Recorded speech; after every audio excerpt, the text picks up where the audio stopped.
All right, folks, welcome into the Cowboys Report. Time now for grades from the Cowboys and Packers. I will not be nice. Offense, they get a D. I know in the end that the raw numbers look okay, right? They had 24 points, maybe should have been 27, almost 600 yards of offense, 463 through the air, but it's also important to remember how they got there.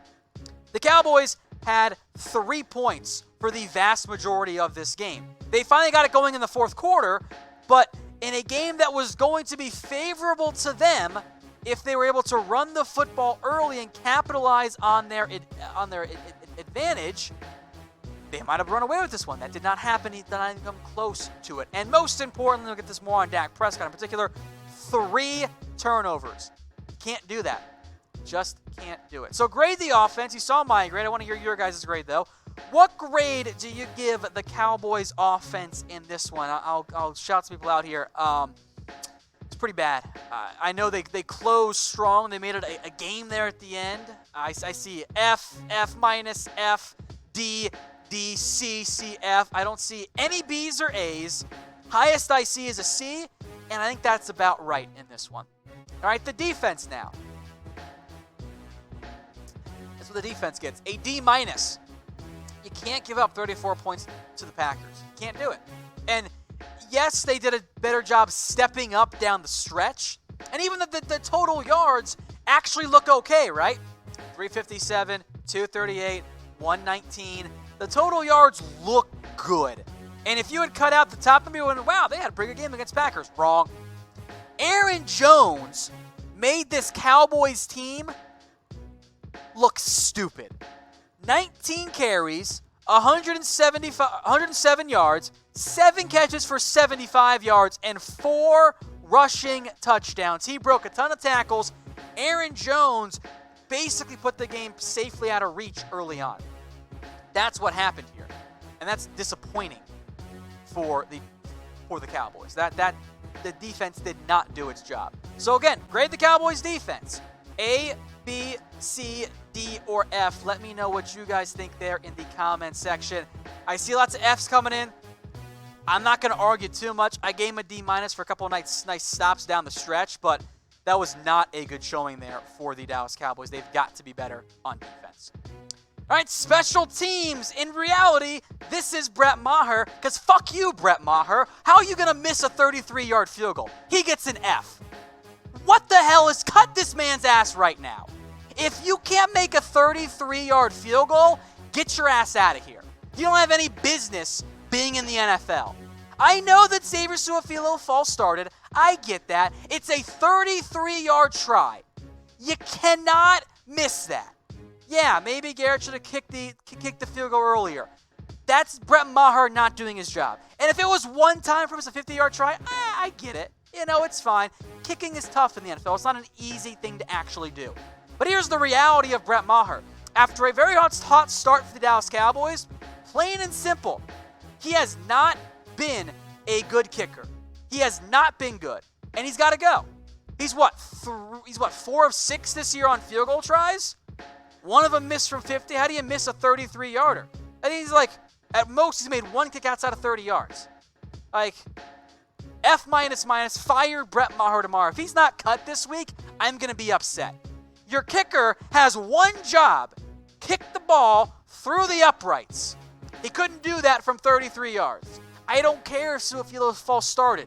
If I told you, hey, 33-yard try from Brett Maher, how many times should he make it? 10 out of 10. And he missed it. And he cost the Cowboys at least a chance to make a miracle comeback. Were they going to do it? No, probably not. Onside kicks are really hard. But he got a 33-yarder. You got to make that. That's on Brett Maher. He gets an absolute F here on that one. Let me calm down.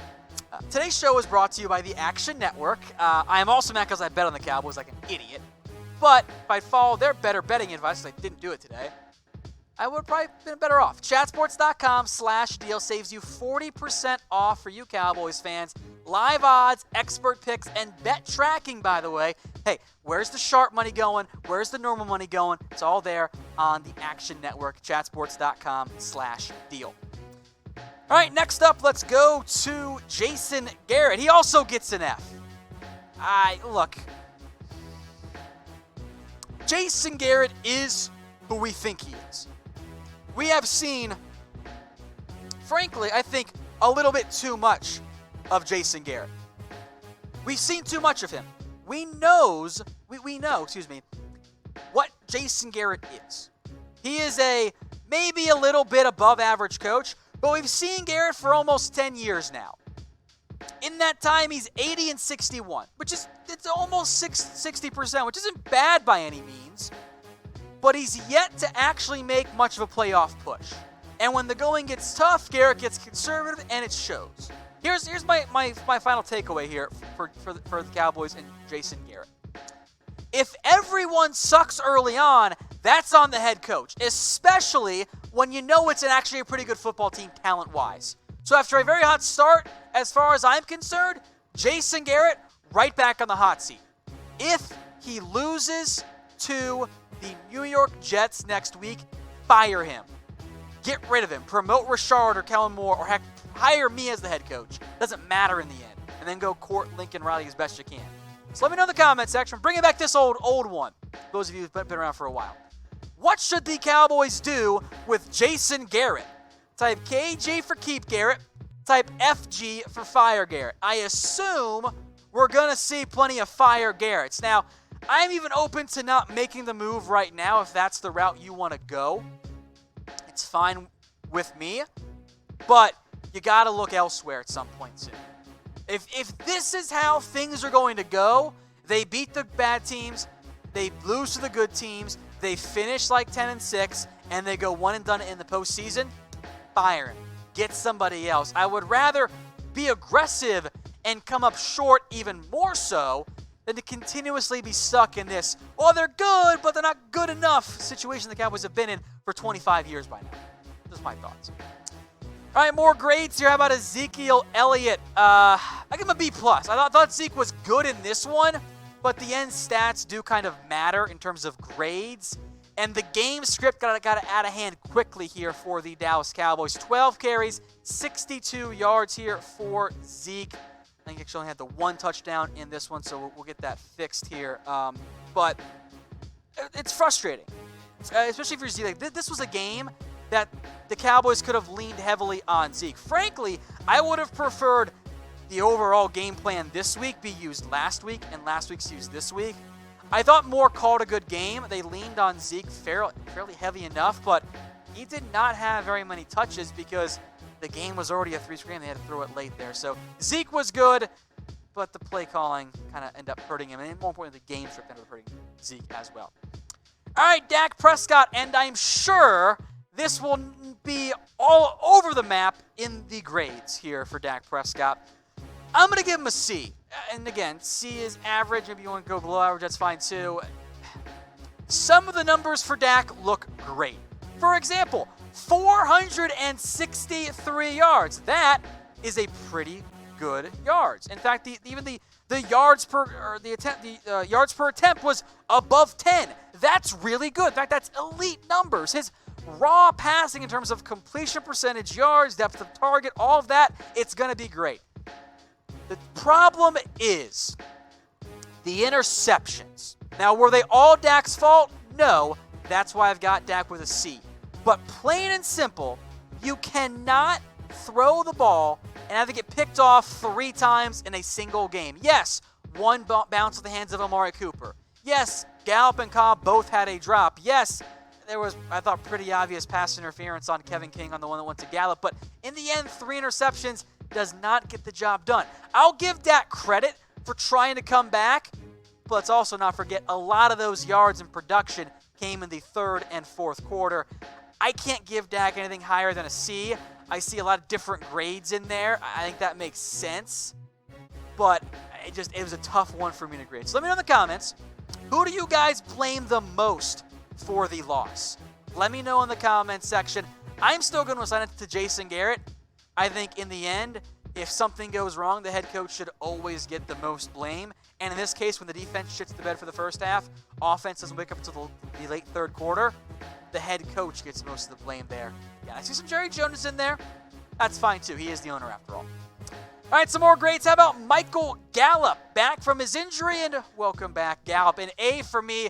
He did have the one drop, but that's why he's not an A+. But overall, stop it, Donta. I'm going to stop the show right here. If you say to put Cooper Rush in the game, you're an idiot. I can't anymore. Cooper Rush, guys, isn't good at football. The answer is not Cooper Rush. It's Dak. If you want to put Cooper Rush in there, you're just going to end up in a pit full of misery because Cooper Rush isn't going to get the job done. We've seen him in the preseason, guys. Cooper Rush is not the answer. Now, if you want to explore draft avenues, I kind of get that. It's not easy, as the Cowboys have proven time and time again, but the answer, under no circumstances, beyond how do we tank, if that's the question, the answer is Cooper Rush. Beyond that, it's not Cooper Rush. We'll get back to Gallup, but first, guys, please subscribe. Normally we do highlights, do something different today because, well, the Cowboys blew it. We have grades, of course, going on right now. We'll do some film studies, news, mailbags, rumors, watch parties. I think we'll do that for a Sunday night game against the Eagles, for example. So make sure you are subscribed here. All right, back to Gallup before I got interrupted and had my own little therapy rant session there. Also, the answer is not me as quarterback. That's even worse. You do not want me as the quarterback. That is a way for me to A, die, and B, the Cowboys was every game 55-0. Anyway, Gallup was good. 7 catches, 113 yards. That touchdown, by the way, was awesome. That was a grown man's play. Dak Prescott getting hit, just chucks up because he got to make a play late in the game. Maybe get lucky. Gallup goes down and then breaks a tackle. Very impressive showing there by Michael Gallup. We'll stick with the receivers here. Next up, Amari Cooper. He gets an A. I had him as a B+ for a while. But then he kept scoring. Like, what are you supposed to do at that point? In the end, for Amari Cooper, it was a truly impressive showing here for Amari Cooper. Targeted 14 times in this one. Pulled down 11 grabs for 226 yards and 1 touchdown. Now, the drop was a big mistake. I think that kind of changed the game overall, plus Dak's interception and the defense being in this one. But I can't, how can you give Cooper, who had 226 and a score anything less than an A? I feel doubly painful here because my fantasy opponent had Amari Cooper. I'm going to lose by about 4, and I had Dak, so the interception killed me. So shout out Jonathan. I'm going to finish third most points and lose. It sucks, but it is what it is. But Cooper overall, though, I thought he was good in this one. Maybe not quite A+ grade, but I thought Cooper fared very, very well. I just want the interception, or the drops to stop. There have been too many drops here for Amari Cooper. Those have to change. Now, today's show is brought to you guys by BetDSI, chatsports.com/bet. Use promo code Cowboys120 for a 120% deposit bonus. You put down $50, they're going to give you $60 for free. Get the bag with the bonus money on BetDSI. I saw a question come in from, I can't remember who it was, it's already gone, from John about Leighton Vander Esch. Well, he's next up. My grade for him, I give him a D. And I know if you just look at the box score, you're going to go, oh, Tom, Vander Esch had 9 tackles. That's pretty good, right? Yeah, he missed a bunch. I have not gone back and watched him. He missed a bunch of tackles in this one. That's a big concern. The Cowboys, I think Vander Esch's play really was indicative of the Cowboys' overall results. Like, oh, they only allowed 357 or whatever yards. Oh, they gave up 34 points. That's kind of like how things felt to me. Too many missed tackles by LVE. Those have to get cut down. The defense as a unit was just not good enough. No takeaways, big mistake there. The D, just overall, had to have been what? 7 missed tackles at least overall? There were a lot of them in this one by the Dallas Cowboys. That's not okay. That has got to get fixed, or we're going to have more of the same going forward here for the Dallas Cowboys. So with all of this in mind, the Cowboys sit here at 3-2. What's your panic level at? Rate it for me on a scale of 1 to 10. A 1 being you're not worried at all, you have no memory of these games, you've blacked it out. 10 being you want to fire everybody and everyone, start from scratch, blow it up, do a Dolphins-style tank. I see lots of 7s and 8s. I see 10s everywhere. I'm not surprised. This is kind of what I expected. I don't blame you guys. I'm going to go to 6, 7. Check back in with me again in 2 weeks. If they lose to the Eagles, I'll be at a 10. If they lose to the Jets, I'm going to be at a 55.